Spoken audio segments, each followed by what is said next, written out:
and I'm joined by Danny Kelly and Craig Horlbeck. And today we are going over our tight end tiers, our tight end fears, our tight end sleepers, everything, previewing the tight end position for 2025. Usually we hit a little news at the top. Full disclosure, it's Wednesday, July 30th that we are recording this episode. So the news is kind of old now. So we're going to hit anything big that has happened, and I'm sure something has happened between where we're recording this and when you're listening to it. We will hit that in the middle of this week. We'll have another episode coming to you on Wednesday and more after that. So we'll hit the news then. So we're going to get into tight ends. And I want to start with this, Danny Kelly, because I feel like for the most part, honestly, most of the time I've ever been playing fantasy football, it's just tight end is just the worst position. It's so annoying. You either have Travis Kelce or a George Kittle here or there, and you either have those guys or you're unhappy. And so we always talk about how just streaming tight ends and adding a guy off waivers in week 8 because the bye week's the most annoying part of the whole freaking hobby we do. So looking at tight end for 2025, do you basically feel the same way that this position's really annoying, or is any part of you excited about it? No, not really. I'm not excited about it, in other words. All right, still sucks. It's kind of one of those positions where it's just so rare to see a tight end be either the number 1 or number 2 option in the passing game. And that's kind of like what you need to have a real, true fantasy difference maker. Every once in a while, guys like, K-Dot or whatever, like because of injury will become the number 2. But for the most part, receivers so deep, NFL teams are running so many sets with wide receivers this going forward. And I don't know, it's just one of those positions that doesn't get a ton of targets. And I think it makes a lot of sense why. It's like they're bigger and slower, lumbering oafs usually. And receivers are very I thought they were all fast really athletic, DK. The really good ones are really athletic. But what about the bad ones? The bad ones are not as athletic, Craig. Yeah, they're lumbering oafs, if you will. So I don't know. It makes sense why lumbering oafs is about NFL tight ends. I know. They're probably like, if you played basketball against them, they would be just absolutely like dunking on you. Probably. Every NFL tight end probably could have been played basketball if they were 6'8" instead of 6'4". But I mean, you're comparing them to a 5'11", 195-pound guy who can run a 4.3. So those guys are a little faster and quicker, generally speaking, and can get open quicker. And so I think that's kind of why passing games, generally speaking, go through the receivers. But there are a handful of guys, Brock Bowers, Trey McBride, superstar type players. So that's exciting. But overall, I feel like the position's just as big of a pain in the ass as always. Craig, do you agree with DK that tight end still sucks, or is he just old and jaded? It mostly sucks. It is kind of fun that for the first time in a long time, like the 2 best tight ends are not Travis Kelce, Mark Andrews. There is kind of a new wave of talent. Trey McBride, Brock Bowers, like that is really fun. Sam LaPorta, Tucker Kraft, like there's a new wave coming, which is exciting. But the yearly amnesia you get with tight end, where you say, you know what, I'm going to wait and try to play whack-a-mole and hope that Chiga Okonkwo goes off this year. That timeless ritual makes tight end the most frustrating position in fantasy. It's kind of like how Kevin Garnett said this about like Giannis, where if he hits the first 3-pointer in a game, you're happy because then he'll keep shooting. Or sometimes you walk into a casino and you play blackjack and you win a bunch in the first, or you play roulette and you hit and you win. The casino's probably happy because now you're going to do that forever. You're just going to remember the winning. It's like, it's almost bad if you hit Jimmy Graham in the 11th round of your fantasy league in like 2011, because now you're just thinking you can do that every year, and it's been 15 years and you probably haven't done it since. And you're like, oh, well, Brock Bowers last year. And it's like, yeah, but like, it's probably going to be another decade before you just find like the 13th round tight end that's actually the number 1 guy. So yeah, it's kind of like quarterback. Just getting a great one is probably better, if we're being totally honest, because it sucks to just try to add like Jonnu Smith off the Steelers in week 9. Like, that's just not fun. But yeah, we can go through the specific guys. Before we do that, just want to remind people, follow us on Instagram, Ringer Fantasy Football. Follow us on YouTube, Ringer Fantasy Football, TikTok, Ringer Fantasy. We're going to take a quick break, and then we're going to go through all the tight ends for this season. This episode of the Ringer Fantasy Football Show is presented by Hyundai. Get into the Hyundai Getaway sales event and get away with a deal so right it almost feels wrong. You can get huge savings on their adventure-ready SUVs like the Hyundai Santa Fe and Santa Fe Hybrid models. Or go all-electric and choose from America's most awarded EV lineup, like the breakthrough Ioniq 5 or Ioniq 6. Visit HyundaiUSA.com or call 562-314-4603 for details. Offers end September 2nd, 2025. Okay, let's get into our tight end tiers for 2025. And just a reminder overall, the reason we do tiers is because as much as everyone's obsessed with rankings, tiers is the way we draft. I highly recommend you have tiers when you draft because, again, it's just a decision-making framework to just be able to eyeball it when you're on the clock and it's going tick, tick, tick, tick down and you're like, oh my God. And it's like, okay, you have 5 receivers and 5 running backs here. And then like George Kittle is in a tier of his own. And then you're like, oh, wait, there's a massive gap between George Kittle and any other player. I'll take George Kittle. And then it's like, you beat the buzzer, but then you come back around and you're like, wait, one of the running backs I was thinking about at the last pick is here again. Great. And it's like, that's why it's so important to make tiers. And also the process of doing it just kind of makes you think, wait, where is my personal line on what's the worst player I actually want as my number 1 running back? What is the worst player I'll accept as my quarterback? Wait, there's a lot of receivers I like just as much as these guys. So it's a really helpful thing. So we're going to go through. We are going to decide what our tiers are as a show and where we delineate them on our rankings at fantasyfootball.thenair.com. So with that said, I'm going to go through my takes on the tiers. Craig and DK have made their own. I don't see theirs, and they're going to yell at me. We're going to figure them out. So without further ado, tier 1 at tight end for 2025 fantasy football. I called it guys who had more catches than Justin Jefferson last year, and that is Brock Bowers for the Raiders and Trey McBride for the Arizona Cardinals. There are a couple ways you could do this. Frankly, it's just an argument whether George Kittle should be in this tier or if he's his own tier at number 2. But starting with you, DK, did you are those? There's so much to say about these guys, but did you have Trey McBride and Brock Bowers as your top 2 tier guys? I did, and I called it the pure sex tier. And I had George Kittle in a separate own tier as well. I just think pure sex. Bowers to mediocre me, sex, still but ascending. Mediocre sex. Yeah, sex. Yeah, it's still sex.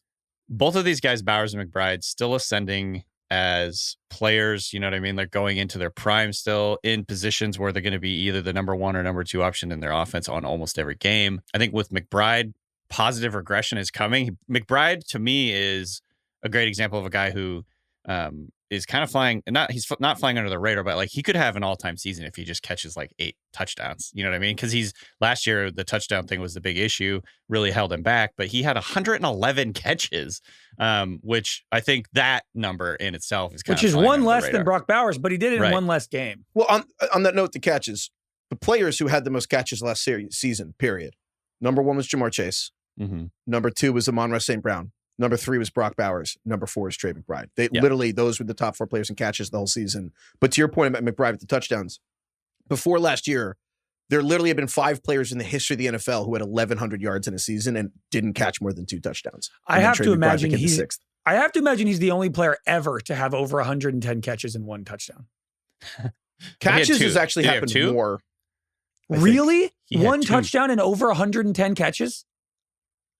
No way. 2. Oh, two. Really? It's confusing because Trey McBride, he also had a rushing touchdown. That's happened many times. 110 catches, 2 touchdowns. That's crazy to me.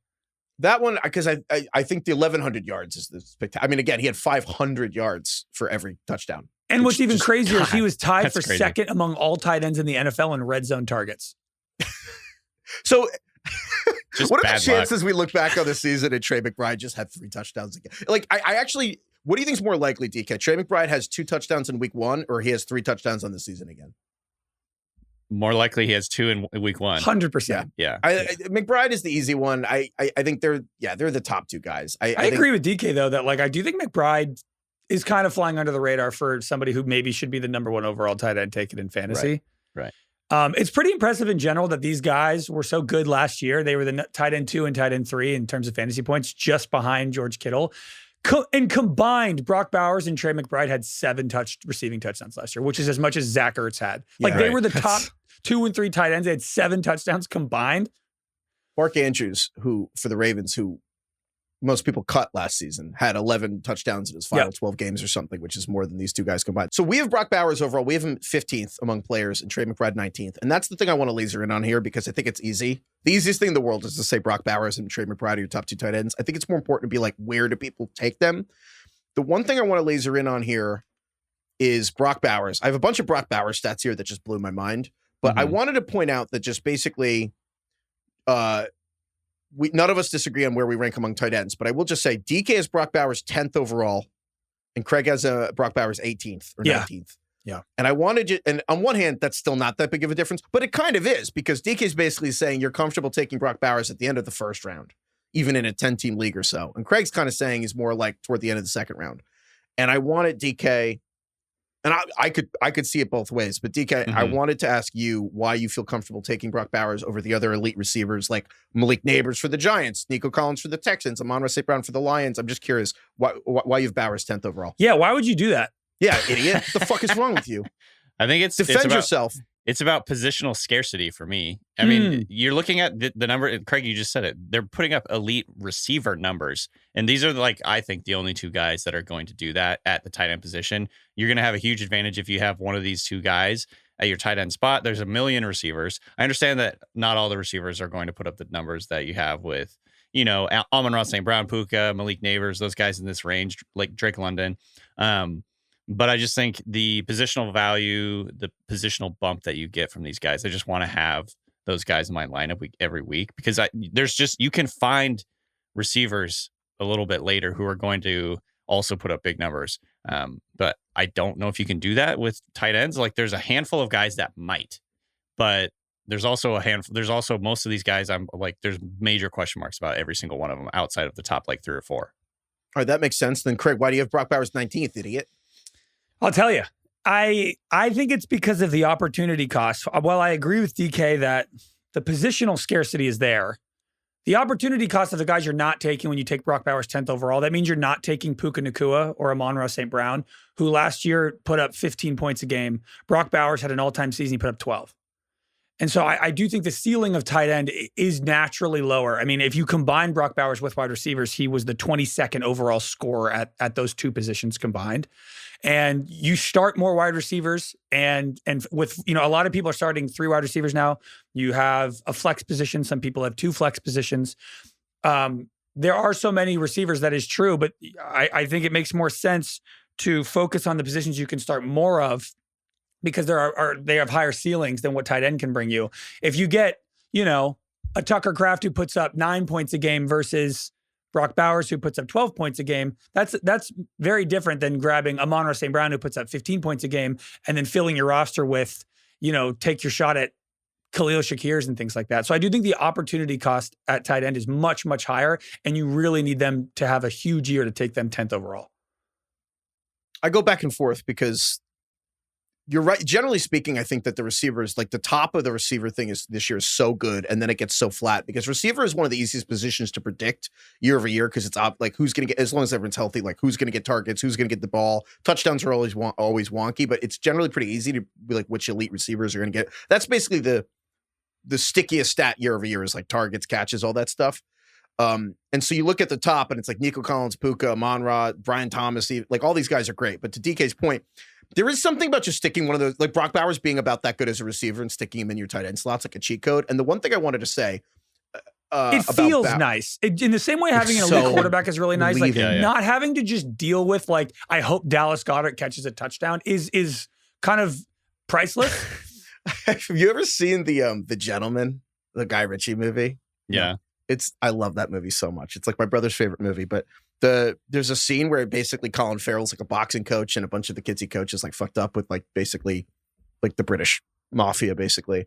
And he goes in and he has like the best apology I've ever seen. And he's like, I can't make up for, I'm not going to do the accent because people will get mad, but he's like, Thank you. I can't make up for the headache, the energy, the time, the stress. And I'm like, that's how I feel taking Brock Bowers is like Brock Bowers makes up the time, the energy, the stress, the fucking headache. And it's like, that is really what you're doing. But I think the difference is in the past, it kind of felt like you're not capitulating, but you're kind of, there's a little wish casting sometimes that the tight end can kind of actually deliver on that. Like when you're taking Mark Andrews 24th overall a couple seasons ago. But I think the flip side is with Brock Bowers, I got to read you this list that's I couldn't believe. So shout out to Ron Stewart, who's a great YouTuber. And he had this list with Josh Norris at Underdog, who we love Josh Norris. Go follow them on Instagram and everything. And it was basically the best rookie seasons for pass catchers of the last 15 years. And there's a funny thing. I know I'm just throwing out names now, but Adam Harstad has a great thing that basically receivers, it's kind of like ball don't lie. Like if you're great as a rookie, the list of great rookie receivers is kind of just a list of great receivers. Like it's like an 80, 90% hit rate if you had a great rookie year. And so I just fantasy full, this is points per game, full PPR. We usually do half PPR, but for full PPR for points per game, rookies in the last 15 years, entering last season, the best players ever were LSU guys. So Odell Beckham Jr., Jamar Chase, Justin Jefferson, Puka Nacua, Michael Thomas, Mike Evans, Julio Jones. And so that's like 5 Hall of Famers. Brock Bowers is 10th. Brock Bowers, where he would have been, is like he's right behind Julio Jones in that list. Now, last year's class was crazy because Ladd McConkey, Malik Neighbors, all those guys, like Brian Thomas, they slide in right there, which is insane. But the idea that Brock Bowers is on a rookie year points per game list with Julio Jones, who is legit probably one of the 4 or 5 best receivers I've ever seen in my entire life. The fact that he's a tight end, that he's a rookie, that he's a second-year player with a better quarterback, there is another level here with how good Brock Bowers could be. And if I agree that you'd start taking him 10th or 11th, I get a little squirrely. But if Brock Bowers falls, so my number is 15, 16, past Devon Achane, I would take Brock Bowers over like Jonathan Taylor, Trey McBride, Drake London, even AJ Brown, because the idea that he could be like a Travis Kelce, but he's so young to me is crazy. Yeah, I think like I actually agree with everything Craig was saying in terms of just like the potential for opportunity cost. But all those receivers that end up being like game or league winning type players are catching double-digit touchdowns. I mean, if Brock Bowers with a way better quarterback this year catches 10 touchdowns, like he's going to be one of the most valuable players in all of fantasy. So obviously that doesn't happen as often, I guess, at the tight end position, but it does happen. And, you know, I mean, we saw, I think LaPorta had 10 his rookie season. Receiving touchdowns, all touchdowns are pretty, not random, but there's high variance in terms of like scoring touchdowns. There's only so many touchdowns in an NFL season, and teams spread the ball around. Weird stuff happens. Like the Lions passed their freaking offensive linemen. So I don't know. I just want to bet on Bowers. I just think he's one of the best players, one of the best prospects we've ever seen at the tight end position. And I just want to catch him as he's continuing to go up. Yeah. It's literally just scary because the Raiders are weird and he did it one time, and that's kind of it. Yeah, like I think analytically taking him 10th is not the most sound decision. However, in my heart, it is. And it's just really fun. Yeah. But in theory, if you're starting 2, 3, potentially 4 wide receivers every week, you want more bites at those. So, and that's the last thing I'd say is I think the most overrated thing in fantasy is, do you get full point perception or half? The short back of the napkin math is, I'd say this. If your league starts 2 receivers each week in a flex, so if you're in a 10-team league and the starting roster spots are 2 wide receivers, Brock Bowers is more valuable. Yeah. Because there's only 20, 25 receivers starting every week. If you're in a 12-team league that starts 3 receivers, now you're closer to 40, maybe even 43, 45 receivers playing. And if there's a flex position, most people are not starting tight ends at flex. Exactly. It's mostly wide receivers, so so it's even deeper. The difference between 25 starting, if 2 receivers are starting per team, that means like DK Metcalf could be the worst receiver starting in a given week. If it's like a 12-team league with 3 receivers, that means like Darnell Mooney is like starting every week. So the supply and demand makes like Nico Collins more valuable. But if that Brock Bowers is way more valuable in a 2-receiver league. So that's 100%. So check your roster settings, because that is actually, to me, like easily a tiebreaker for all this of where you should take him, whether it's 10th or 20th or whatever. And then, so McBride, where's your guys' line for where you take McBride? Because I have him basically, he's cleanly like my 21st player. And I almost think he's the cutoff for when if he's gone, I will take quarterbacks, which I'm probably earlier on quarterbacks than anyone this year. But I'm like, if Trey McBride is the top 20, 21 guys or so, and then I'm like willing to take Jalen Hurts. But McBride, as long as he's there, that's like the last player before I'll break the quarterback seal. Yeah, I have him and Brock literally back to back right after like the freak receivers. Basically right after like Drake London, Malik Neighbors, AJ Brown go. Guys where I truly think they have like a legitimately realistic shot of finishing as the best wide receiver in fantasy. Then so it's like end of the second round, mid to late second round. I think Trey and Brock should be neck and neck. Again, I just can't. It's insane. Trey McBride had 2 touchdowns last year, and he was the tight end 3. Like, if like just natural regression, even if he's not good at catching touchdowns, he'll probably have 5 or 6. And if he has like a normal great tight end season for his skill level, he'll have like 7 to 9, which would put him on a whole nother level. So I think they should be back to back. Although Brock is way sexier. Okay, DK, do you know which tight end was actually by points per game the number 1 tight end in fantasy football last year? George Kittle. It was George Kittle. So you that's named my your tier 2 dog after George Kittle, right? Yeah, exactly. I sure did, so, yeah. Tier 2 is just George Kittle. I don't think anyone belongs in it, and I think it's easier to argue that George Kittle should be in the tier above with Bowers and Trey McBride than Kittle should be anyone else belongs to them. I think he's totally in a tier on his own. And I don't know. We could talk about him a lot, but basically we have George Kittle 38th overall, and I guess my question is just, DK, like, are we too low on him? It's possible. I think here's how I would delineate like the Bowers and McBride versus George Kittle argument. Like Bowers, 25% target rate. McBride, 28% target rate. 28% target rate for a tight end is incredible. That's exactly what you want. George Kittle last year, 18%. That means, what does that mean? That means he's relying on touchdowns. He had 8 touchdowns. But isn't the obvious argument like Deebo Samuel is now on Washington? Yeah. Brandon Ayuk is what did John Lynch say? The GM said not anywhere close to a concrete timetable for return. Jawan Jennings has already had a calf setback, not just a calf injury, but a calf setback for Jawan Jennings. Jacob, I never say cowing or coing, but like his hamstring injury. Yeah. And Ricky Parasol just got off physically unable to perform less. So it's like, isn't George Kittle? Like, isn't there a serious chance George Kittle straight up is the number 1 receiver for this team this year? Yes, I that's why I've been kind of all over Kittle. I think he's a good value right now. And I think his target rate is probably going to jump back up to like 22, 23%, just based on like everything you just said.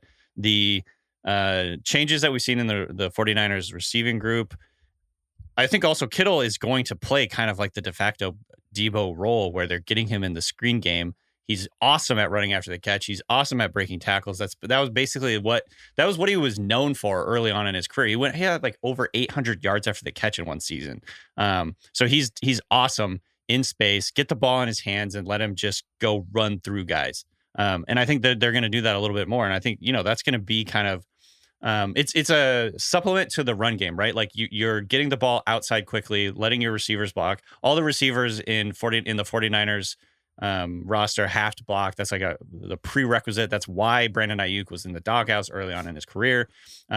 So yeah, I think Kittle, there's a chance his target rate jumps pretty significantly this year because of all those changes, all that flux in the offense. And I don't know, Kittle doesn't seem like he's fallen off to me at all. No, I agree. I think he does firmly belong in his own tier. I don't think he should be with Trey McBride and Brock Bowers. I mean, Kittle ran extremely hot last year. He caught 83% of his passes, which is the highest in his career by like 12%. He has not had more than 100 targets in a season since 2019. And for reference, Bowers had, and Trey McBride had 150. I mean, those guys are getting 50 more targets a season than George Kittle. And even if you look at after Ayuk went down mid-year, Kittle was still around 18%. And that was without McCaffrey. So it's like, I do think there's like a bit of a ceiling, and he ran really, really hot last year. And I do think he's probably kind of in that 3 to 5 range in terms of like what is most likely. Top 3 to 5 at the position, I mean. I like Kittle a lot. We have the only guy, DK, we have James Cook ranked over George Kittle. Would you rather have when the clock is actually ticking down, would you actually take George Kittle or James Cook? I mean, yeah, probably Kittle, honestly, like chips down. James Cook, I think, led the NFL last year in touchdowns. That's probably not going to happen again. It just depends. And it goes back to the discussion we just had is like how you're building your roster in terms of where you want to take a tight end. But yeah, I think I probably lean Kittle there a little bit. It just gets tricky drafting tight ends like in those top 3 rounds when you realize like, okay, sure, James Cook in a vacuum, it's like, oh, I would rather have George Kittle. But then that means you're waiting a whole nother round to get a wide receiver or a running back, which means you're missing out on a different wide receiver or running back. And when it's waivers week 6 and you need a tight end, it is a lot easier to just like grab a guy who can get you 10 points than it is to fill in a running back. And so it gets tough. I think Kittle's the last guy where I would be okay with feeling confident that he's going to make a difference. And then once you get into this next tier, it starts to become like whack-a-mole. So we have a massive drop-off. And again, our rankings, you can go to fantasyfootball.thereer.com. Our rankings got a facelift, and you can look up there. We also have a draft tracker. So as you're doing your drafts, you can actually, these guys get crossed off. You can keep track of them. So obviously it's called a draft tracker. Obviously you can keep track of them. So, but use that. And our rankings are there so you can like look at it. They look really good on your phone too. So if you want to look at it while you're listening to this, you can pull it up. Small screen. They look great on small screen. Great on small screen. And that is life now. You just come home from work and you're like, turn off medium screen. Tired of looking at medium screens. Let's turn on big screen. And then it's like, hey, this weekend, should we go do big screen on Saturday night? Do you want to do massive screen? Yeah. Massive rectangle. Okay. Massive drop off to tier 3. My tier 3 is TJ Hockenson for the Vikings, Sam LaPorta for the Lions, and I actually added Mark Andrews for the Ravens, which I want to talk to you about. And a reminder that when we do tiers, basically the whole point of what we're talking about is any order of these guys, I don't really give a shit about within the order of the tiers. I have a ranking within the tiers, but I'm not going to argue with you if the rankings, if you jumble them, but basically we're trying to figure out if these people belong. So I think Hockenson and LaPorta are easy to put in a tier together. Mark Andrews is new. And I added him because today Isaiah Likely broke a bone in his foot. And so Isaiah Likely, who's the other tight end in the Baltimore Ravens, is probably miss about 6 weeks. I think that's a huge deal because honestly, Mark Andrews, the biggest impediment to his playing time is that Isaiah Likely is also great. He's an awesome receiving tight end. He's younger, rotates in. The idea that Isaiah Likely is a foot injury, he's getting foot surgery in August. That. The idea that he'll just come back, one, just cardio and conditioning, but also the idea that he'll just come back and be an elite 100th percentile of his athleticism of foot surgery is, that's just not how it goes. I would love to, I don't know if there's data, but I would love to see the history of people who got foot surgery in August and like needed less than 3 months to get back to whoever they were. So I think Mark Andrews is firmly in this tier now. And again, he was horrific at the beginning of last season, but Mark Andrews had a car crash on the way to the facility. And frankly, the Ravens, what was the term they used? They said nothing structurally. I think they said he didn't injure anything structurally, or he has no structural damage. Like he didn't break any bones. Yeah, they're like, So his organs not doing so great right now. His internal organs are a little bit messed up, but no broken bones. So we took them at his word, and then he was terrible, and everyone's like, "Oh, what's going on?" And we're like, "Well, he was like the poster child of the burn book last year, Mark Andrews." Yeah, because people wanted to cut him. And he had multiple games, I think, with 0 points. Yeah, maybe because he had been in a car crash weeks earlier. And so then he had 11 touchdowns in his final 12 games. So Uh, he should probably be our tight end 4. Do you think he should be there over Hockenson? Probably. Oh, I think so. I think LaPorta and Andrews are over Hockenson personally. Andrews was the fifth best tight end over the second half of the season. That was with Likely playing. And I know he ran hot with touchdowns, but like he's becoming one of my favorite picks in fantasy. One, because the ick of the lasting memory of Mark Andrews is his dropping the 2-point conversion in the playoffs against the Bills, which is brutal. And last year, he was also coming off a really nasty ankle injury, and the car crash as well. So I still think, this offense is like, he is the red. If they're throwing the ball, he's the red zone guy. They have Zay Flowers. I guess they have DeAndre Hopkins. They have Rashad Bateman. But like Mark Andrews is the guy that Lamar trusts in the red zone. He consistently scores a lot of touchdowns. Prior to last year, he was a tight end 4, 3, and 1. He was like the only guy who could take down Travis Kelce the last 5 years. He's 30 years old, no Likely. I think he has like a little bit of a bad reputation right now because of that the dropped pass. So I kind of love him. Usually you don't want to go for like mid-round tight ends. It's usually like the worst spot to grab them. But I do kind of like Mark Andrews. Lamar has a very long and consistent history of feeding his tight end, especially Mark Andrews, particularly Mark Andrews. And I think with Hockenson and LaPorta, we have major question marks with these guys, right? Like LaPorta might be the number 3 receiver on his team, not the number 2 receiver. It could be Amon-Ra, Jameson Williams, maybe even throw Jahmyr Gibbs in there. I think Jahmyr Gibbs got close to the amount of targets that LaPorta had last year. And so with Hockenson, we don't really know. Obviously, not rookie quarterback, but first-year quarterback in terms of starting in J.J. McCarthy. And then you got Justin Jefferson, Jordan Addison, who's going to be suspended for a little bit, but he'll be there most of the season. And then Hockenson, assuming he's healthy, he's probably going to be the number 3 guy most of the time. So with Andrews, he's probably going to, don't you think he'll finish second on the team in targets, if not first? Well, I think he's the number 1 guy in the red zone, and his quarterback is like a yearly MVP. And then TJ Hockenson is probably the 3rd guy on his team catching passes from a rookie. But I think Andrews is definitely going to be the number 2 target getter after Flowers. I think we'll get more targets than Bateman. But to your point, Zay Flowers is not a red zone guy. It's like the red zone is Derrick Henry. And then it's probably going to be Mark Andrews. I think the thing is Lamar threw 41 touchdowns last year, and that's probably going to come down a lot because the Ravens had a crazy touchdown but look at the rate. Years before that. Andrews was even better. That's true. So, I think overall, I wanted to love TJ Hockenson coming in the season because he's another guy who had an injury and was underrated. He tore his ACL at the end of 2023 and returned mid-2024 and then wasn't back. But then I think Hockenson was himself again at the end of the year. And the numbers don't really bear that out, but like I saw it, like TJ Hockenson toward the end of the year. And we see this all the time with the ACL recovery. Guys are back on the field and people are like, all right, cool, they're back. But just because you're back, lowercase b, doesn't mean you're back like capital letter B. Like we all the time people confuse. I'm thinking I'm back. Like literally there's a gap where your mind needs to learn to trust the leg, your leg again. Like your mind like is withholding you giving full effort and everything. And athletes have to learn that just there's an adjustment period. We see this all the time that people like overrate when a player immediately returns, they suck. They're like, fuck this guy. And then the guy gets back to his prior form, and people like all the time. So Hockenson, I look at him on one hand, I'm like, I want to believe. And then on the other hand, I'm like, well, Justin Jefferson's the number one and Jordan Addison's the number two. And Hockenson's just the third guy for a rookie quarterback. But then I'm like, well, Addison's going to miss 2 or 3 games for sure. And then Justin Jefferson. Hammy. Well, yeah, when Justin Jefferson missed half the season a couple years ago with a hamstring injury. Tore his hamstring. Ripped it to shreds. Pulled a hammy. No, we're not. We're doing Sounds tears. too whimsical. But Jefferson has this pulled hamstring right now. But the last time this happened, when Justin Jefferson was out a couple years ago, that stretch, TJ Hockenson was on like a 1,300-yard pace. Yeah.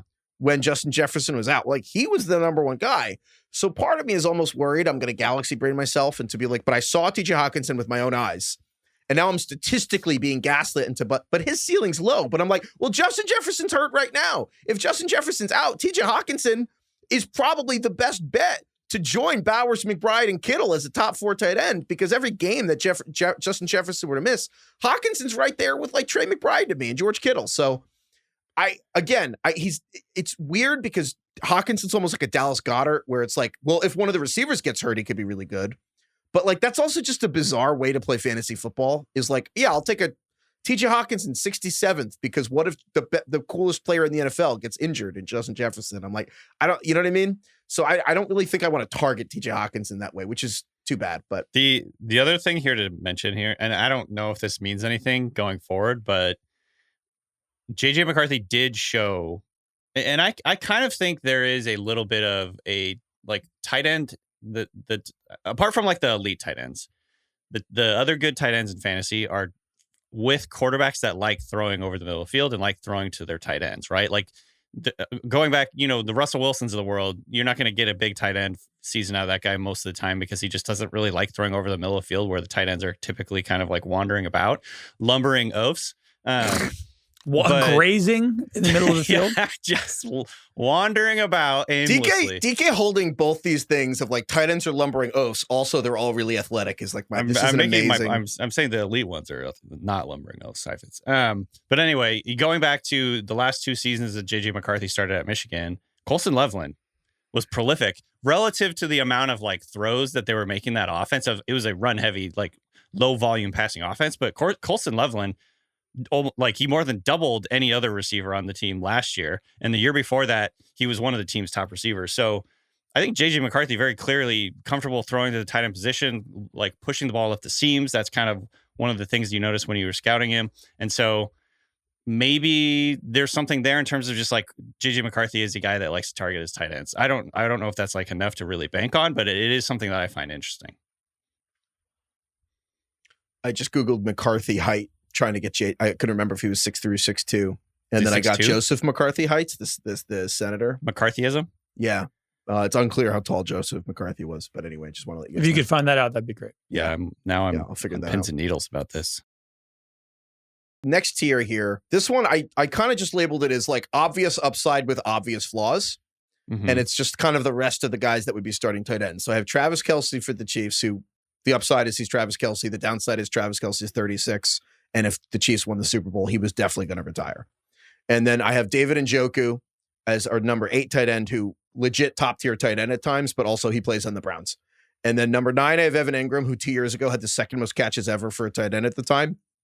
But then also 114 catches. Second most ever catches. 114 catch season from a tight end I can remember. And yet he's 30, just had the worst season of his career.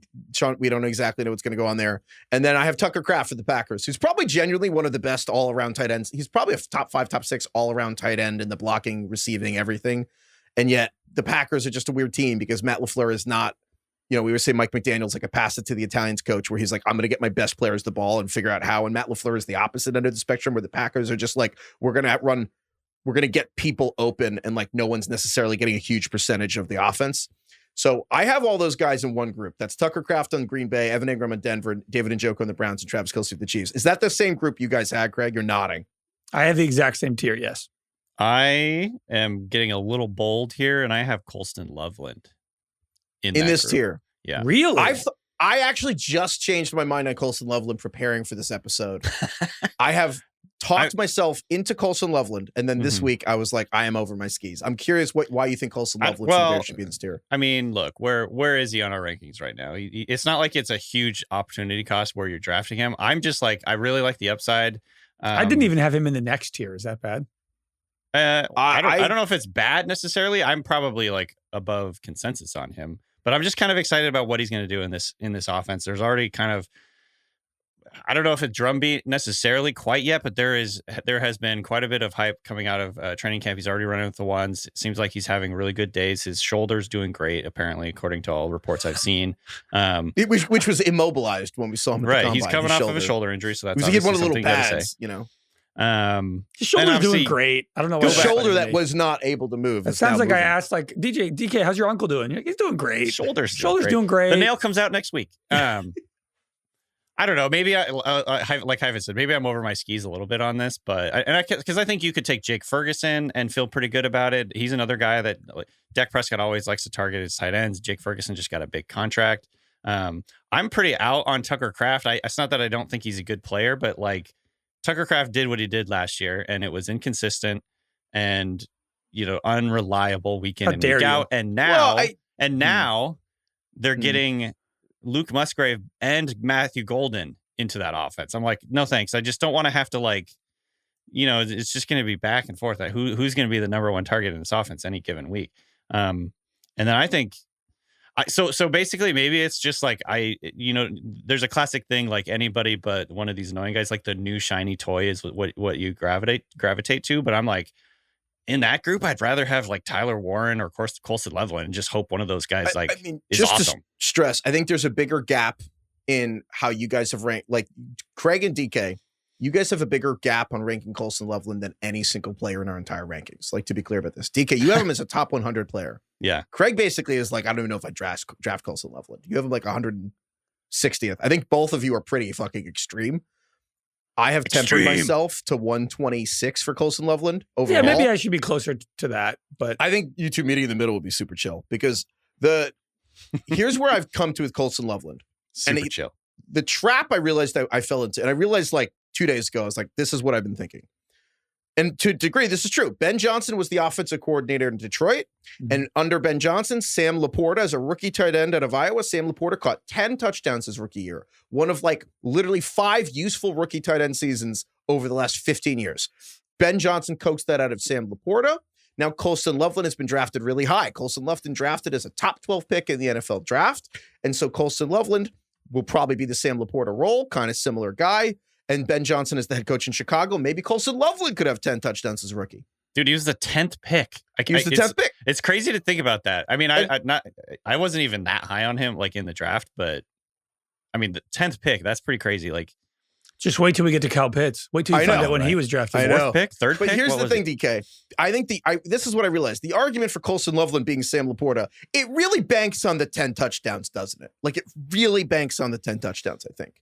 And here's what I realized. Sure, yeah. And this is the epiphany I had this week.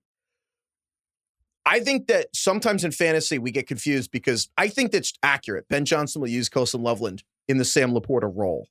I think that's probably accurate. The Sam LaPorta role in Chicago is not going to be a fraction as valuable, or it will literally be a fraction as valuable as in Detroit. Because the year Sam LaPorta had 10 touchdowns, the Lions were third in scoring. The Lions had the second most passing yards in the entire NFL that year. Literally, that year that Sam LaPorta had 10 touchdowns, the Lions had 4,500 passing yards. The Bears have literally never had a quarterback hit 4,500 passing yards in the history of the franchise. And they're like the oldest team in the NFL. The Bears have been around 100 years. The Bears invented the quarterback. The position was invented by the Bears. They've never had 4,000 yards in a season. So I think what I realized was if Ben Johnson makes Chicago average this year, that would be like an incredible leap forward for this unit. And I realized that is actually Colston Loveland's ceiling to me, is he's the third option behind DJ Moore and Adunze on hopefully an average offense. I mean, add in Luther Burden and Cole Kmet. Do you want to talk about, you're worried about Tucker Kraft's role? There's a lot going on in Chicago, and we don't even know if Chicago's good. We at least know Green Bay's a good offense. And so I think overall though, DK, I do agree that I think Loveland's an interesting dart throw, but I think the top taking him is like, I think he's kind of going where Brock Bowers was going last year. And like Brock Bowers is like the best college tight end I mean, that's fair. He was also taken earlier in the draft than Brock Bowers, for what it's worth. Not a lot, but I'm probably over my skis on this guy. But where I agree with you is like long term. Like if you're playing in a dynasty league, I think Colston Loveland is a fantastic pick. And I do think sometimes it's hard not to get a little prematurely excited about a guy you know is talented on a team you think will be good, for a guy who you like feel very confident will have a fantastic career. And you're just like, I wanted to start right now. But tight end, historically, it's like there have been these pops. Brock Bowers and LaPorta is pretty rare. And so, but here's the thing. I'm also talking out both sides of my mouth because I'm higher on than DK on Tyler Warren, the tight end out of Penn State who went to the Colts. I'm higher than DK on him. And I'm probably too high. But I actually think if there's a player that's going to lead the team in targets or catches or whatever, I kind of think Tyler Warren has a chance to just be better than Michael Pittman or Josh Downs as the number one. Michael Pittman nursing an injury right now. That guy's always hurt. Michael Pittman kind of always hurt. That sucks. Josh Downs is 5'8", and I'm looking at, and I think Tyler. Dang, drive by. Sorry, it's the fucking NFL. Is he 5'8"? No, I think I think he's 5'10". Yeah, I was gonna say that's such classic. Right. Like you're trying to lead people. 5'9", 171. It's like Josh Downs is like 5'5" or something, so he's irrelevant. Should we have that as a filter on our rankings next year? Just have like height, like Hinge, and you can just sort out people who are under 5'10". I mean, it's just like real life. Like whenever you're trying to convince somebody of something, you add an inch or subtract an inch to support your argument. Remember in England, we were talking about how in people, the metric system, the number was, what is it, 175? Yeah. Centimeters or whatever? Yeah. I don't remember, but their number is a little different. It's like 5'10". Right. Because you just want to be 175 or so. I forget what it is. Anyway, so on the tight ends thing, I have a lot of thoughts on Tyler Warren, but getting back to this, well, just to button up the Tyler Warren thing, I think I like the dart throw at Tyler Warren, not in this tier, but I like the dart throw on Tyler Warren just because quietly one of the most prolific tight ends ever. And I think people think he's a blocking guy because he has long hair like George Kittle, but he's not. Tyler Warren, I think, is going to be a great receiver. So anyway, I don't think they belong in this tier, though. I think Kelce, Njoku, Engram, Kraft, DK, if I made you pick one of these guys at cost, who are you picking? Clearly not Kraft. You hate him. Say the list again. So we have Travis Kelce around 87th. We have David Njoku 93rd, Evan Engram 95th, Tucker Kraft 105. You clearly hate Tucker Kraft. I don't hate Tucker Kraft. I think you do. You hate him. You hate his fucking guts. The Packers offense burned me last year in terms of just like, who's going to... But Jordan Love hurt his MCL in week 1, and then they had like the lowest pass rate in the entire NFL. He got hurt again week 10. He hurt his groin. Doesn't change the fact that none of the receivers on the team had more than like 18% target rate. Like, it's just not consistent. It's not reliable week in and week out. It's just really frustrating from a fantasy point of view. Good offense, though. And I think Jordan Love's a good quarterback. Yeah. What did he finish? Middle of the pack? Anyway, I think I'll take the guy on the Browns. I don't know. Of that group, Heifetz, I guess I gravitate to Njoku because... if Joe Flacco starts, he could be the tight end 1. I don't know. You know what I mean? Like, dude, the ultimate arrested development of just the, it's never worked for anyone, but it could work for us. You're like, oh yeah, take players in good teams. I'll take Njoku though. Brown's going to be the worst team in football. I will say the fact that David Njoku had 5 games to Joe Flacco 2 years ago was just the number 1 tight end in fantasy for that stretch, especially considering how much the Browns offense was contorted to fit Deshaun Watson, where Stefanski wants this like under center play action back to the defense. And Deshaun Watson is one of those like, he wanted to see it just wasn't able to play that way. Also just unbelievable that he's just been exiled like a pariah with multiple Achilles injuries and he's just like not even at the building anymore. And so now you have Joe Flacco again running a real Stefanski offense. But even last year, I almost for memory hold this where after Deshaun Watson had the Achilles injury, so just the second half of the season, David Njoku was just straight up a top 5 tight end. The top 5 tight ends second half of the year was just Trey McBride, Brock Bowers, Jonnu Smith actually, and George Kittle, and then David Njoku was 5. And I'm like, I agree with you. I would take Njoku at all these guys. I think Njoku at cost is probably the best value to Kelce. Because someone's going to take Kelce really high. Someone's going to take Kelce like he didn't want to retire this year. And Njoku, people are like, yeah, Browns suck. But I agree. I think Njoku actually probably has the most upside. What was the stat you gave, Heifetz, about him being top 5? Was that the second half of the season? That was so Deshaun Watson tore his Achilles. So remember the first 7 weeks, Deshaun Watson, they were the worst offense in Browns history, which is incredible. Like, think of all the bad quarterbacking. Watson's first 7 games were the worst quarterbacking ever. That's such a wild stat. Austin Gale, who we remember had the most incredible stats on this, and Deshaun Watson was the worst quarterback basically since like Tim Tebow or Jamarcus Russell the first 7 games. It was unplayable. and then Deshaun Watson tore his Achilles.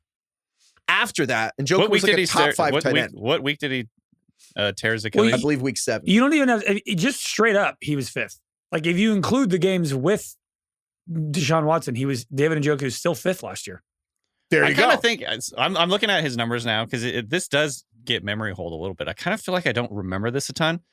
I'm just here's his half PPR points per game after week 7: 18, 14, 5, 14, 3, 21, 13, 10. Like he was putting up big numbers for a tight end in particular. I kind of feel like, and this is how I had it and why I said I gravitate to him, but I had him in his own tier, slightly above Kelce, Engram, and then I had some other guys in my tier, but that Kelce, Engram, sort of the veteran guys that have done it before tier.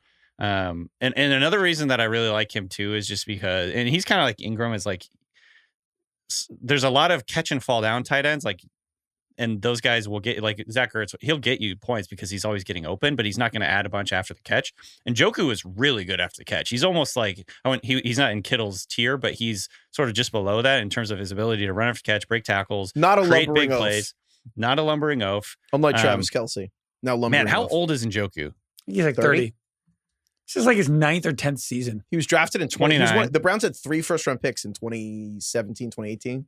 It was the Baker year. Dude, he was drafted in 2017. That's wild. Yeah. And he's 29. Anyway, I just kind of, I think, gravitate to Njoku. The Browns' offense is a mess, but I don't know. Beggars can't be choosers. So in 4 months, Craig, I've just come from the future. Do you think that you're either going to feel really smart for plugging David Njoku as a good tight end over Travis Kelce, or do you think you're going to feel really dumb? Where you're like, take the guy on the Browns over take the guy on the Chiefs who knows Patrick Mahomes. Probably dumb. I don't want to watch the Browns. I don't want anything to do with the Browns. I don't want to have to root for the Browns and root for anybody on the Browns to play well. It just sounds awful. They're projected to score the least points in the league. It's just when you say it like that, I'm like Kelce. Meanwhile, Kelce miscast as the number 1 guy on the Chiefs offense last year, but if the Chiefs offense overall is better, and then Kelce's job is to just like sit in zones as Xavier Worthy and Marquise Brown and Rice stretch the field, you're like, he doesn't need to have 1,400 yards again for Kelce. You just need him to like eke out 11 touchdowns and you're like golden. And you're like, yeah, he's Travis Kelce. Of course he can. He can get open in the end zone. Yeah, I mean, Rasheed Rice also like might miss the first 6 games of the season. And look, Kelce's obviously not the same guy. He was 4th in targets per game last year. Like there's still, and that's the thing is, but you're getting him later than he's ever gone, basically in 10 years. So that's the thing with Kelce. It's like he's not the same guy, but it's not the same price. I was going to mention Kelce, though slow and dangerous behind the wheel, he can still serve a purpose. I think there's kind of this impression that Kelce is just not a part of their offense anymore. And he's just kind of like a forgotten piece. He's just there for vibes and everything. But he ran a route on 95% of the team's dropbacks last year, which is like a really good number. Not elite, but a really solid number. It's not like they were, quote unquote, saving him for the playoffs. Or you and your fancy how many times he ran a route. Here's an old school stat for you. He was 12th in catches in the entire league. Yeah. He had 97. He had 97 catches. He had like 1 catch less than DJ Moore. Literally, basically, the reason he wasn't a superstar in fantasy was because he only had 3 touchdowns. And if you look at the last like 7 seasons before that, 5, 12, 9, 11, 5, 10, 8, like maybe this year he just goes back up to 10. Like it wouldn't be that surprising to see him catch a bunch of touchdowns this year again. He's older. He's washed, but like I mean he knows. I also think he's not washed. Not washed. He's slower. He's slow and dangerous behind the wheel. I think he's also probably lost a little weight this year, and I don't mean that like he was fat, but I think what happens with older players is you have to cut weight as you get older for your knees, your joints, like your knees, your ankles, everything. Just kind of like you have to have muscle in your 20s, and then you kind of have to cut it a little to maintain any kind of speed, or else you start picking up and accruing lower body injuries. And so I think based on his Instagrams with Taylor Swift, I do think he actually has cut a little muscle. I want to throw a stat at you guys just because I pulled this up. We were talking about David Njoku after week 7. So from week 7 to week 17, so week 7 on, David Njoku averaged 12.8 points per game in fantasy. Brock Bowers, 12.9 points per game in fantasy in that stretch. So I just think it's like like obviously we love Bowers. Bowers is a freak and we're going to go all in. I'm going all in on Bowers, but like Njoku does kind of feel like a forgotten These guy. are their conversations where we look back and we're like, we sound so smart right now. And then we're talking. And then we like look back and we're like, damn, we bet on the fucking Raiders and Browns tight ends. What the fuck? Right. You know what I mean? It's week 3 and Dylan Gabriel's back there just seeing ghosts. And you're like, this is.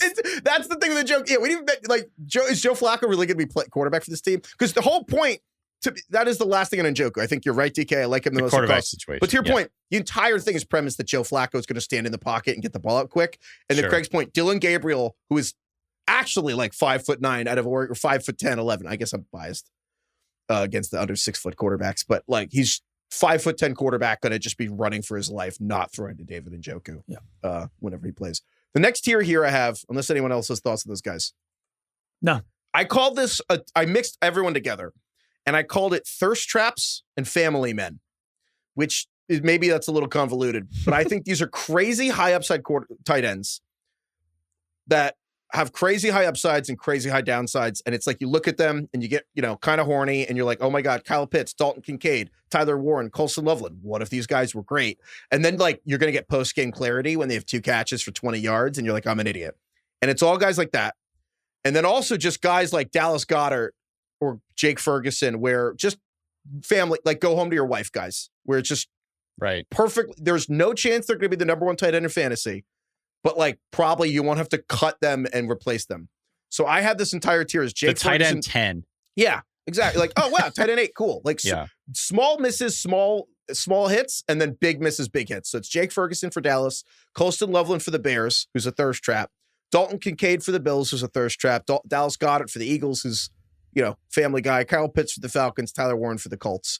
I had them as one. I didn't know how to they shouldn't all be together, but we are ranking them that way. And I think that it's almost philosophical of like, what should you be doing at that spot? Should you be trying to hit a home run, or should you just be like, collecting someone you don't have to think about? I think when you're this late, you should always be going for the home run. Like you can find a guy, you can add Brenton Strange in week 6, and he'll probably get you 9 points in any given week. Like you should honestly be shooting for dudes like, as it pains me to say it, but like Kyle Pitts or like Dalton Kincaid. He's like a high draft pick on an offense that doesn't have a star. It's year 3. He's underperformed the first 2 years. Hurt. But like that, as opposed to somebody like Jake Ferguson, who is going to be like the number 3 option on a good offense, who will get you like 5 catches, 50 yards.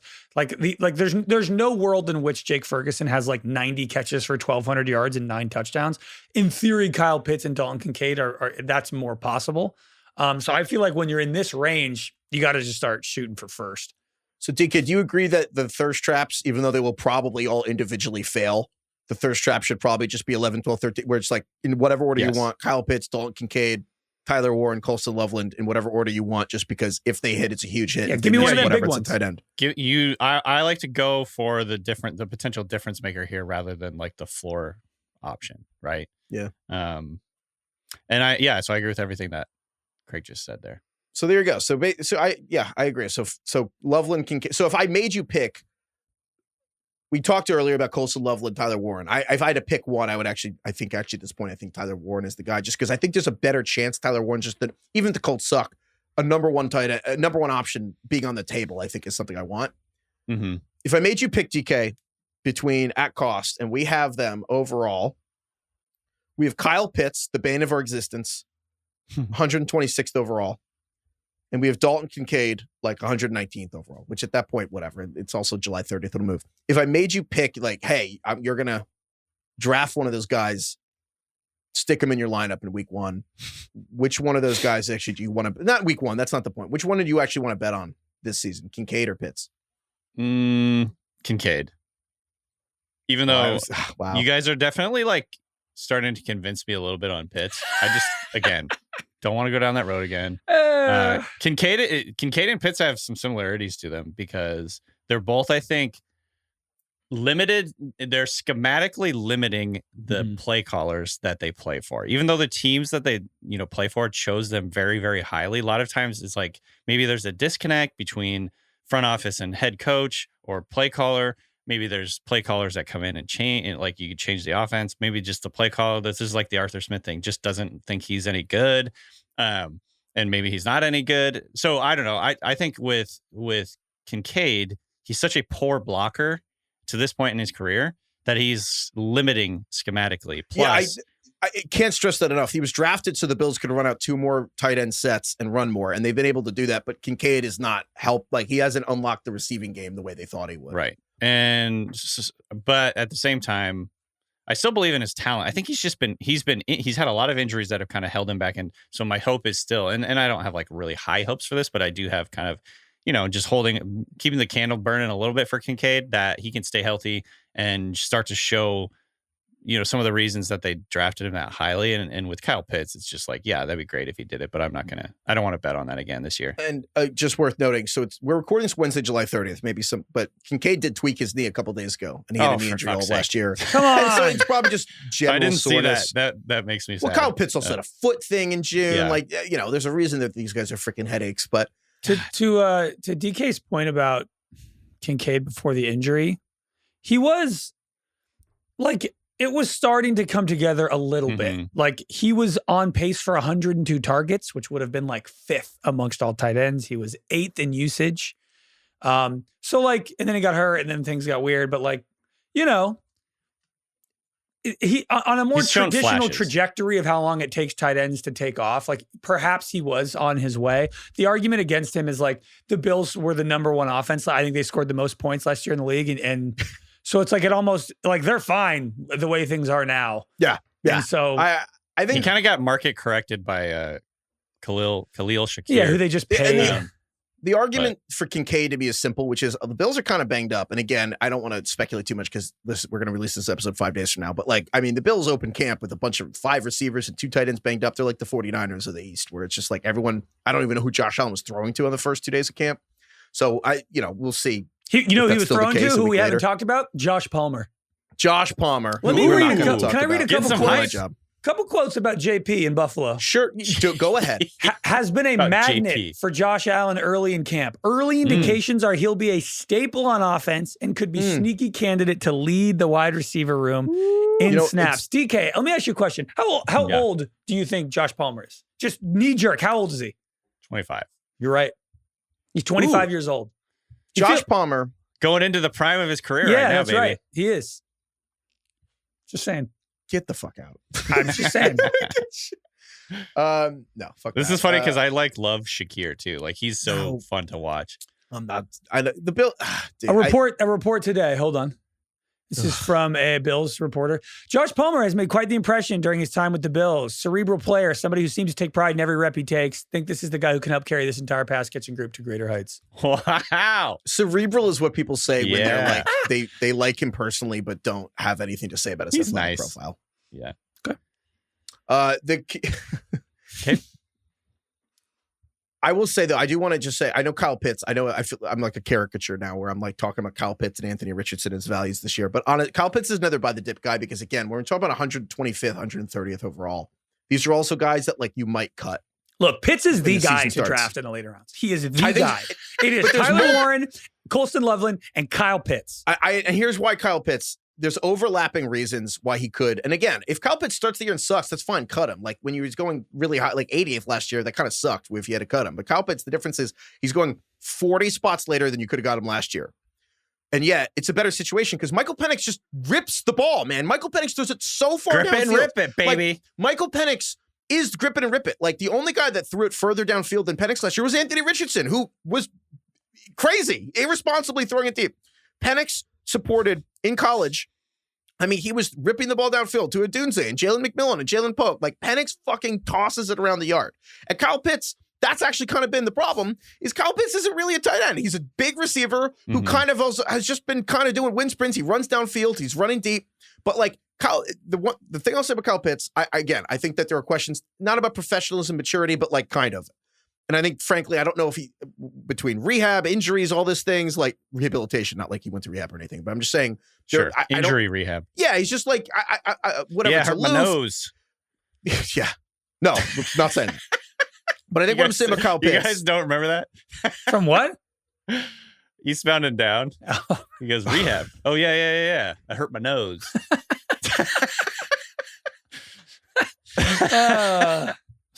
So good. The show's incredible. Shout out to that bar in Fort Myers where the show's just playing in a loop in a bathroom at all times. Kyle Pitts is in a contract year. And again, not everyone loves football, but a lot of people like money. So that's always motivating. The quarterbacks, we never talk about Kyle Pitts this way. And I'm not making excuses. He has sucked. He has been a problem. But he did play with Marcus Mariota the year he literally quit on the team. Mm-hmm. Desmond Ridder, when Arthur Smith has a passion project to make Desmond Ridder the quarterback. Kirk Cousins, who actually made Kyle Pitts a top 4 tight end for October last year. And then Kirk Cousins got injured and was unable to move or throw to his right for like an entire month. And so you have Kirk Cousins off the Achilles, Ridder, Mariota, and then was Taylor Heineke playing for the Kyle Pitts' quarterbacks have quietly been horrific. Now he gets Michael Penix pushing it deep into that's kind of like what Kyle Pitts is going to be better at is explosive plays. So, I hope Penix is good. I'm that just would be saying so much fun if Penix is good. I know. The best quarterback situation Pitts has ever had, probably, but it's the cheapest he's ever been in a contract year. At the very least, I think Pitts himself is probably going to need to stat chase because he's probably got like a $50 million difference in whatever his next contract would be riding on whether he actually can flash something this year. So I think he's clearly the guy. And again, this is the if best. you've had it before, you're scarred. I can't believe we're fucking doing it. I'm having a blast. Every episode we're having like a 10-minute Kyle Pitts conversation. I love it. I think Kyle Pitts is he's kind of like that like toxic ex where your friends want you to stop talking to her, but you're just, you know what I mean? There's just like you can't quit each other. You're bad for each other. I think that's what he is. It's just crazy chemistry between me and Kyle Pitts. Yeah. Just does something to me, man. Ben Affleck just keeps going back for Jennifer Lopez. You're like, maybe have a little fucking crazy. Maybe it'll work this time. You know what I mean? Kyle Pitts is shine in the town. Yeah. Oh, yeah. Oh, my God. Okay. Any other guys about so we're creating anything else with thirst trap tier? It's Pitts, Kincaid, Warren, and Loveland, the guys who definitely won't work, but we'll convince ourselves. What are we doing with Jonnu Smith? Nah. I think Jonnu Smith is in the next off the radar now. Well, so the next group here, you got like Jake Ferguson, Goedert, Brenton Strager. Jonnu Smith, who's a top 4 tight end last year. If he was in Miami, I think Miami's probably one of the 3 best situations he could have been in. Steelers one of the 3 worst because now he's like splitting time at tight end with Pat Freiermuth. The Steelers want to run the ball. He's got to earn Aaron Rodgers' trust. You're basically counting that Jonnu Smith will get screens designed for him with yards after the catch. But I'm like, well, that's what happened last year.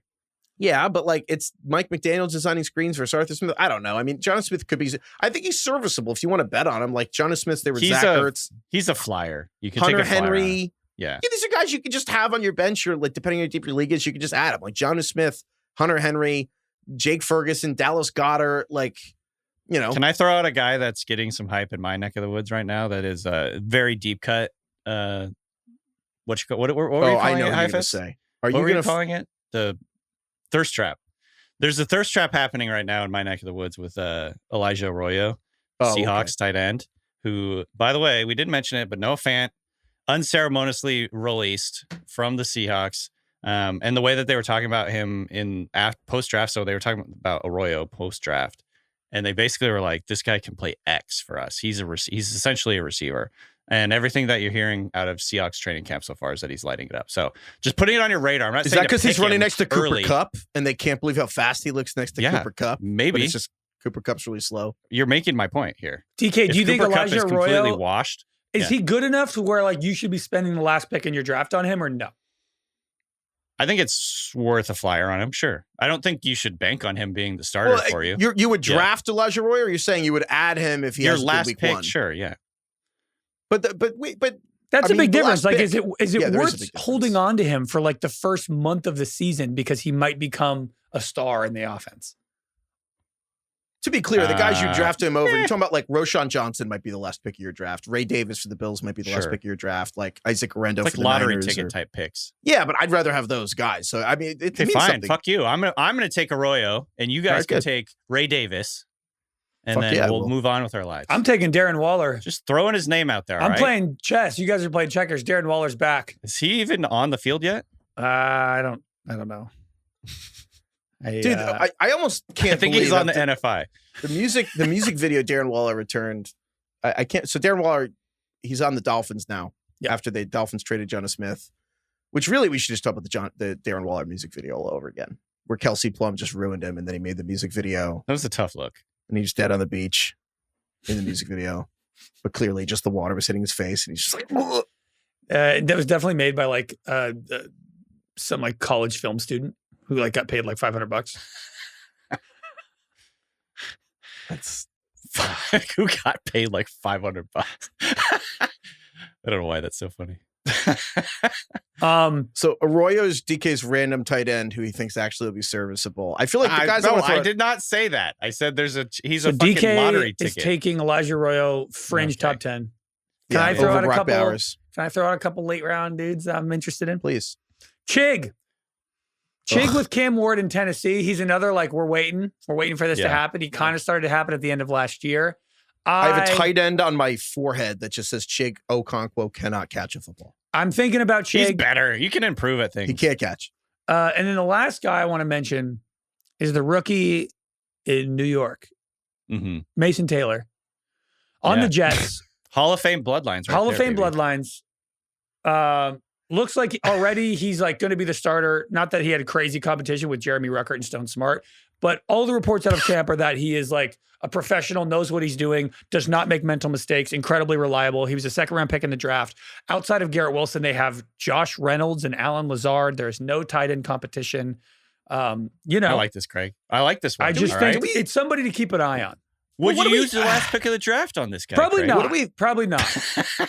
Well, I think that it's important to have like if they were good, it might mean something. Because here, it's weird because I on like one Mason hand, Taylor. Rookie tight ends almost never do anything. Right. There have been 5 relevant rookie tight end seasons basically in the last 15 years. And you can count it was Brock Bowers last year. Again, Brock Bowers best tight end prospect probably ever. Kyle Pitts was up there. Kyle Pitts had 1,000 yards as a rookie. Sam LaPorta, who had 10 touchdowns. And other than that, it's like Evan Engram randomly. And then honestly, it's Gronk and Aaron Hernandez, which is always awkward. Yeah, but it's happening more often, lately. It is happening more often, but even more often is one guy a year. And they were all first-round picks for the most part. And so on one hand, LaPorta was second round. It's true, but like the 3rd pick of the 2nd round. But like the okay, well, that's a second round pick. I'm just saying. However, when was Mason Taylor picked? Second round, 50th. I know, but what pick? 50th. No, that was Arroyo. Oh wait, maybe it wasn't. So hold on. Now I got to figure out when Arroyo was taken. But the flip side, though, this 42nd, is considered 42nd. But this was considered a good tight end class. That's the flip side, though. It was considered a good tight end class, just like last year's receiver class was considered a great receiver class. And guess what? They had a third of the best rookie receiver seasons we've ever seen in fantasy. Right. So I will say, I generally think rookie tight ends are a terrible bet. Terrence Ferguson. Well, yeah, though that's the other guy where I'm like, but if tight end rookies are going to hit in 1 year, like it would be this season. Like I'm just saying, it would be this year. I'm not even saying look, it will, we're grasping at straws here. None of these guys are probably going to do no, jack he probably shit, just want but Brenton Strange and the Jaguars or some shit. All these guys say Hunter Henry for the Zach Ertz is going to score more points than any of these guys. Hunter Henry on a Patriots team is probably just going to outscore everyone we've talked about. He's going to be the waivers king this year, Hunter Henry. Also, if T. Higgins gets hurt, you spend all your fab on Mike Gesicki. God. It's funny where they brought Mike Gesicki back. I hate talking about fucking tight ends. God damn it. Tight ends, yeah. Honestly, now I'm back. I'm like, take Brock Bowers. God. Yeah. All right. Yeah, DK, after going through all this muck, is that the answer? Just take. Yeah. I think just take Bowers. Take McBride, one of the top George 3 Kittle. guys. I like the first 6 or 7 guys, actually. Like, after that, it's a bloodbath. Right. Like, I would actually be fine with Mark Andrews or Sam LaPorta or TJ Hockenson, but man, after that, it gets bleak. It's just like when the chips are down, because like the first couple of days after your draft, you're like, oh, my team feels pretty good. Colston Loveland for me is, he's going to go off, and then he'll play like 30% of the snaps in week 1. You're like, fuck, one target. Okay, now I need to do something. Sometimes when you're depressed, you look back at your draft recap in your league, and you're like, oh my God, what could I have done? And you just see like, I took Marvin Harrison Jr. over like George Kittle, or you took like, oh, I hate doing that. Yeah. You're like, I took Javonte Williams over Brock Bowers last year, and you're like, oh my God, like I could have just knocked that with any of this. Dude, the one in Dynasty that kills me every time I look at it is like all the stupid players I took before Puka Nacua. Puka Nacua in rookie drafts was going in like 3rd and 4th round. Amon-Ra St. Brown or something. If that. And I'm like, fuck. Like I took some random guy, didn't even make the team. Justin Herbert went like so late in so many Dynasty rookie drafts because they were like, he was quiet. Like he was the 5th pick in the draft. Yep. So 6th, whatever. Okay. Yeah, hindsight sucks. Yeah, hindsight's awful. Should get rid of it. Okay. Never Any look other back. tight ends you guys want to talk about? No. Yeah. Tyler Conklin on the Chargers? I like Tyler Conklin actually. He's actually one of the guys that I would be like, if he had a good week 1, I'd believe it. Aronde I think he's Gadsden? I'll never making take some Aronde noise. Gadsden. I will say also when Craig said Mason Taylor has NFL bloodlines, I think that we need a DK list of said words that people. Oh yeah. Should we not say that? That's just a list of words. We just need a list of words that people say when they don't really have a point, but they want to sound cool. And it's like, oh, cerebral player, NFL bloodlines. Like, guys, dad's Jason Taylor. Bloodlines just sounds cool. Like, you know what you're doing.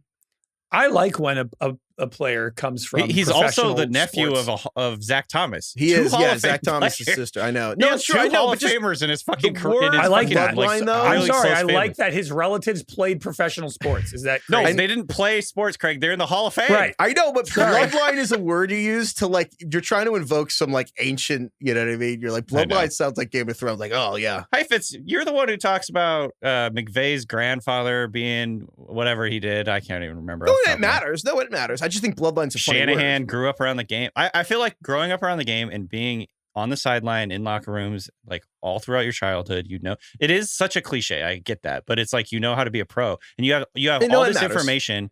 You have all this information that most guys that are rookies do not have. 100% so- matters. I just think bloodline's a funny word. That's It all. is. It Also, is. he's not Well, related to Zach Thomas, right? He's No, the Zach nephew. Thomas is, no, it's his uncle. Not by Jason blood. Taylor, married Zach Thomas' sister. Jason Taylor married Zach Thomas. The Oh, defensive end of the Dolphins married the middle linebacker's sister. okay. So Zach Thomas is his uncle. And also that's like Brett Bielema, who's the giant coach at Nebraska or whatever, was always like, yeah, if you want to know how big a lineman's going to be, look at it. Look at the mom's brothers. That's The his mom. science. Yeah, I believe that. Anyway. All right, let's go to some emails and get the hell out of here. All right, we got an email here Emails. from Wes. Wesley. Wes I'm not says, even going to first of say all, W bone. Yeah, that's the too worst much. one. No. It's dead no, last. that's the last. Breakfast is, he says, 2 scoops of protein mixed with 170 grams of Greek yogurt, splash of milk, topped with 5 grams chia seeds, 80 grams bananas, 200 grams of blackberries and Damn, strawberries. this guy's down to fucking the gram, rolling out I of know. the front door. My goodness. Can we do that again? Fish scales That's for a lot of breakfast. good shit right there. He has the Chia, Greek yogurt, banana, splash of blackberries, milk. strawberries, Greek 2 yogurt, splash scoops of milk. protein Chia powder. seeds. I mean, each scoop is Yeah. probably 25 grams Greek yogurt at a time. He's getting out the door at 80, 100 grams of protein before 9 a.m. He's lifting. Wes, send us your lift routine. It's crazy. Wes Crazy, Wes. is an absolute Wes said- unit. Is Dude, Wes Wes in the is a- NFL? Bulking And he probably has NFL bloodlines. Probably his Hall Yeah. of Fame bloodlines. From Wes. Seriously. Wes says in Jameis Winston, so we were talking about Jameis Winston's 30-30 season, which is just incredible. 30 God, yeah. touchdowns, 30 picks. Wes says in Jameis Winston's 30-30 year, a guy in our league had Jameis as his quarterback. And he figured out the life hack that every week he would just start Jameis Winston at quarterback and then stream the defense that Jameis Winston was playing. Oh, I And love so that. he started Double Jameis Winston. dipping. Yes. So Jameis would always get 20 or 30 points, and then the defense would always get like 15 or more, and he won the championship. That's and, really good. It lives in legend. And then he That's fun. says, also, speaking of all the people's names with different names, John Wayne's real name was Marion Morrison. Really? Marion? John Wayne's name was Marion Morrison. Wow. I don't know if I've. Yeah, that's. I don't know if I heard that before. Marion Robert Marion Morrison. Morrison. Wow. Nice. It's crazy. So shout out Wes. What's The other Chase also said it, talking about the name thing, like people who change their names. Chase emailed in and said, listen, y'all talk about the greatest name changes. Like he said, have you guys ever seen the movie Robin Hood Men in Tights? I Yeah. actually Which is one of my don't think I have. my it's all-time Craig. favorites. It's a great one. There's like a witch named Latrine, and she's like, and the king is like, Latrine? That a family name? And she's like, yeah, used to be Shithouse. Oh God, Okay, I guess that's just for me. they Fine. don't make them Fuck like it. they used to. No. That's like Code- he says, "Hey Blinken." He's like, "Did you say Abe Blinken?" The movie's the best. Achoo. No, I said, "Hey Blinken." It's the fucking best. Okay. All those Cody- old movies are so good. Oh God. Cody says, typically this is a wild. I didn't even put this email in for this reason, but reading it, Cody says, typically I try to skip breakfast, Cody. but if I Sorry. don't, it's either a McGriddle on the way to work or an Damn. Oikos 000 yogurt with creatine powder, no in between. What a wild, like That's it's a either wide range. no breakfast, McGriddle, or McGriddle for Oikos. you eat McGriddles for breakfast? Yeah. Oh no, I was thinking of McRib. Sorry. I was picturing a McRib, and I was like, that sounds God, that's awful. wild. For I really breakfast. want to get know, it. like, what's the difference in this guy's day when he has a McGriddle versus a Oikos and protein powder? Like, is he more productive at work? Maybe that you should track that, pal. We should also guess. I think we could get the ages of these people like really, really sharply. Yeah, this from guy's the not out of This his guy's for 20s. sure 25. Like the fantasy punishments, I can tell you exactly how old everyone is. Yeah. Everyone's like, yeah, just eat like 80, however hot dogs Joey Chestnut eats on the 4th of July. You have to do that in a week. And I'm like, you're 27. Yeah. Guarantee it. If that. Or maybe 23. Okay. Wait, what was the Oh, yeah, email? sorry. I forgot why I even put this in here. He said, the last episode we were talking about, I don't know, we started talking about feet. We were talking about toes, my basketball shoes, and then I ended up mentioning I had flat feet. Cody says, I just wanted to say, when Heifetz said he had flat feet, I definitely already knew that. I don't know how to explain it, but it's just obvious. Like, he looks like a guy who would have flat feet. Which I kind of get that. fucking made me cackle. I kind Just of going through the email, I was understand what dying. he's saying. Yeah, Do I? Do I look like a guy who would have flat certain feet? je ne sais quoi. Yeah. I don't know what it is. That would hurt, but he's right. Yeah. It's hard Yeah. for me to separate, you know? I It knew hurts, that but I about you. respect it. That was one of the Yeah. first. Yeah. I mean, it's not great that you introduce yourself to people and you're like, hi, I'm Danny Heifetz. I have flat feet. You can tell everybody. Spot the light. Yeah. God, that's You funny. can also, when you look down at those shoes, the shoes you wear are always indicative of a flat footer. Well, yeah. It's shout out Brooks Beasts. You know, Yeah, those getting big me through. old, honking bastards. those big I'm old like, moon you know what? shoes you're clomping around in. Getting, you know what? I just Hear me like coming. I love the image of him chasing down Richie. Oh my God, dude! Richie just hears the footsteps, thinking of Ed Reed back coming over the middle. thundering like thunder claps behind him. Dude, honestly, I You can mentioned like the Richie feel story, the ground move. You know how like basketball courts like give a little, like you can feel it. but, dude, it The actually rumble. happened. Yeah, I remember that one, but it actually happened like 3 times over the course of that summer. Like, I actually stopped 3 layups in transition because my footsteps were so loud. It was like and you're just not afraid objects- to flagrant foul someone. No, yeah, I think it was because they knew it was me, and they're like, he's gonna throw me under the basket. But I was Yeah. actually like 40 feet behind them. They had no idea. I don't have any more emails, but I actually wanted to talk about a random thing that happened in the NBA. Okay. And I don't know, maybe we'll cut this. I just couldn't believe this. So the Athletic did a breakdown on the 5-year anniversary of the bubble Mhm. in the NBA, which was a crazy era of life. But Daryl Morey, who's the president of the Sixers, just openly said in the story that, yeah, most people I talked to within the league, they didn't really think that title counts. It has an asterisk. And All right. I actually could not believe Lakers that the won, by the president way. of a different NBA team just was like, their team's title doesn't count. I don't know if there's anything else like that in another sport where he's not retired. Like, he It's runs like something the Jerry Sixers. Jones would say. It's the most the Sixers are the most disappointing team of the decade. I don't think it's even close. And Daryl, I don't. Am I crazy, Craig? I cannot. I know people have thoughts on the bubble. Some people are like it's harder. Some people it's like it's asterisk. You can't say that on the record. Why not? When you run the Sixers, he runs the Sixers. Who cares? What does that have to do with anything? That's so, dude. I feel Because like- he literally says if the Rockets had won it, I never would have admitted it. Of course. But we didn't win. I know. I just think that's such bullshit. That it's an asterisk. That Doesn't is a different actually argument. have an But like, asterisk. I actually think Daryl Morey is hilarious, and I completely he is the person who would be saying this. I Like- know he is. He is. And look, maybe, I think it's interesting, but it sounds like such sour grapes. 100%. Maybe they're right, but they're all like all the other GMs. It's literally like a fantasy football league where like, well, that title doesn't count. Well, Dude, this is like Daryl Morey has people been talking about edged the his whole whole career. I mean, this poor man constructed the Rockets to try to beat the Warriors know. and couldn't do it every year. This Dude, that guy's going Rockets crazy. game's- I remember where I was. That Rockets game 7. I'm high. I was just thinking about how many threes did they miss at the end of the game? Like 25 27 in a or something. row. Yeah. Oh my God. That's still the most cringe, one of those cringe games I've ever seen. Or the one where Steph had 0 points at halftime and then scored 35 in the back. In Yeah. the second half. Oof. Anyway, is it just me? I couldn't believe that a guy running an NBA team was like, yeah, that other team's title, kind of bullshit. I don't think that's that big of a Maybe deal. I guess all right. I maybe think I'm it's not kind of just flabbergasted. funny, and more executives should speak that way. It would be more fun. Yeah. What's he going to do? Dude, I saw a All right, video the maybe I'm other wrong. day of a game in the pandemic. It was like the Celtics versus the Timberwolves or something.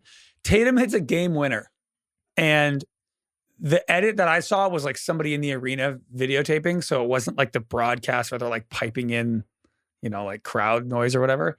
It is so awkward and weird. Like he hits a game winner. There's just nobody there. It's weird. It's just like, I just Craig, can't believe it happened. I almost can't remember it.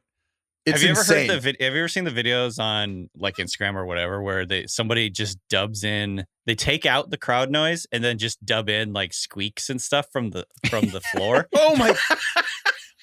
It's just like, this is like what basketball would be like without any other sounds. It's like watching like when they do those sitcom edits of Seinfeld without the laugh tracks. Yes. Totally. The best take. I'm now getting bad enough memory. I don't remember if someone emailed us. Oh no, it was someone emailed us this when we asked for low stakes conspiracy theories. Email, and we'll take more of those. We love low stakes conspiracy theories. The best. Someone emailed us in. Someone was watching basketball with a friend, and the friend never watches the NBA. And they were like, "There's no way that sneakers squeak that much. They're adding that in." They're like, "There's no chance the sneakers make that much sound." He didn't believe the squeaks. I thought that was the funny. They squeak. But that's like that's like so obviously not true. It's so squeaky. There's so many squeaks. But I just thought it was so funny that someone would watch a game and be like, "Squeaks super loud." That's Isn't it so embarrassing when you're just like walking in some random place and like you make your shoe squeak because you just like don't step correctly? It is. Wait, email us those too. Wait, last year, please email us more icks, especially any women listening. All 14 of you, please email us in icks, more icks. Jackie is into tennis now, and her new ick is when you look at your racket when you miss a shot, like it was the racket's Don't fault. blame the racket. Oh, but that's a tale as old as time. That expands far beyond tennis. Golf, you hit a miss a club. Don't look at your glove. Oh, I wonder if it's the 7-iron. You miss a shot, you look at your hand. You know what I mean? Like in basketball. Like that happens everywhere. What the hell happened? You're like, yes. There is like when you trip and you look back at the ground, like it was the ground. Yeah. And well, we've actually talked about this before on the show, but I just still love this so much. Is like that time Steph found the dead spot in the basketball court because it was like the ball didn't come directly back to my hand. Something's fucking wrong. I know. Don't you wish you could be that good at anything? Wizard. I know. Yeah. It's so awesome. Wait, I wanted to read Heifetz, you bringing up low stakes conspiracies reminded me of an old email I just found that I wanted to bring up. We got it a couple weeks ago from Dylan.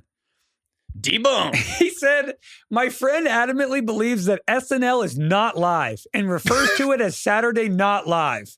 He thinks it's a big hoax and they actually record ahead of time. I was truly baffled that somebody could think this earnestly. My best point that gave him pause was that SNL is usually not funny, and if it was pre-recorded, it would be much funnier. I noticed that almost convinced him, but he held true to his belief. Is there any way I can definitively prove to him that it's not live? Is he right? Help. You went to Saturday Night Live, Craig. You have to go, I guess. I guess you have to go. You went last year. Yeah, I'm telling Dylan's friend, it is live, but I guess unless you go, maybe you won't believe it. You have to go. What time was it recording? It started at 11:35 or whatever? Yeah, it started right on the dot, 11:35. So it was live, but I don't know what, I guess unless he goes. Maybe you're part of the cover-up. Well, I'm trying to think, is there a way to prove it to him? Like, is there anything I can say to him other than I went? You went and like, if we what get else to can the you realm say? of I don't believe first person testimony, like, yeah, that's a pretty sticky like, I don't know place what to go. else you say. Like if I hadn't gone to SNL, what would I say to him to prove it's live? I don't think we could do better than that. There's no you can't prove it. I just love that. Saturday Not Live. It's a great name. It is such a random thing to take a stand on. I just love him sitting back and he's like, no, that's not live. Nah, no way. This is email not right. us more conspiracy theories like that. I feel like So funny. addition, the best part about that is like he has a nickname for it, like Saturday Not Live. Saturday He's taking Not it that Live. much further. Because, I will say, like, So good. late night shows feel live, but they're not. They're pre-recorded like 5 hours before they air. So That is good. What shows are live apart from sports and award shows? Well, Mulaney had a talk show called Everybody's Live. That was live on Netflix. What else is live? Not a lot. Craig, there was a sort of cult classic comedy skit show in Seattle back in the day called Almost Live. Oh, really? Yeah. Was it like tape delayed or something? I don't know, actually, probably. Yeah.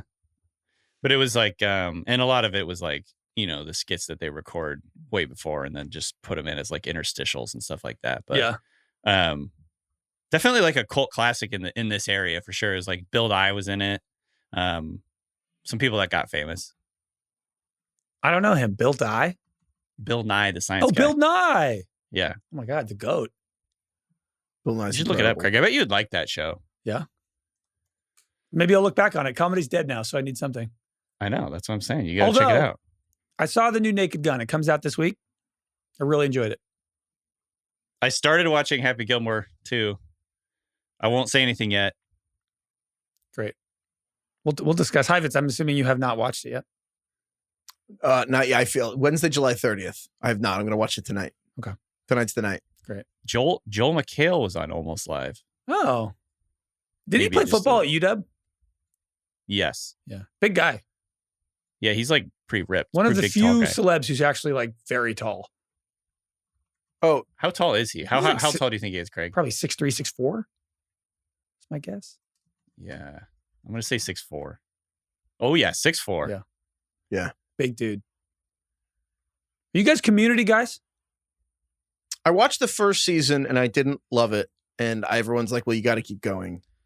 And I should keep going. But it's like, so many sitcoms, like they're not good in season one, you give up. So I know I should keep going. But If you're a Rick and Morty guy, it's the same creator, Dan Harmon. Yeah. So. I think Roiland was better than I realized. I think I liked Community a lot. I would not say like I'm a Community guy because I haven't watched every episode, but like I love it's in the same vein of like Arrested Development where there's like a million inside jokes and like a million callbacks to other jokes. Yeah, right? It's like a little nerdier. It's like kind of nerd culture, Arrested Development, and it was also a part of just an electric slate of shows. It was like Parks and Rec, 30 Rock, The Office, and Community at one point. It was just out of control. There are certain shows that when people like them, though, I feel like I'm missing something. And I think everyone has this. And I think we need a new Myers-Briggs test for like television that are like plug in the shows you like, the shows that were recommended to you that you don't like, the people that thought you'd like something that you don't. Yeah. And I think there's like archetypes.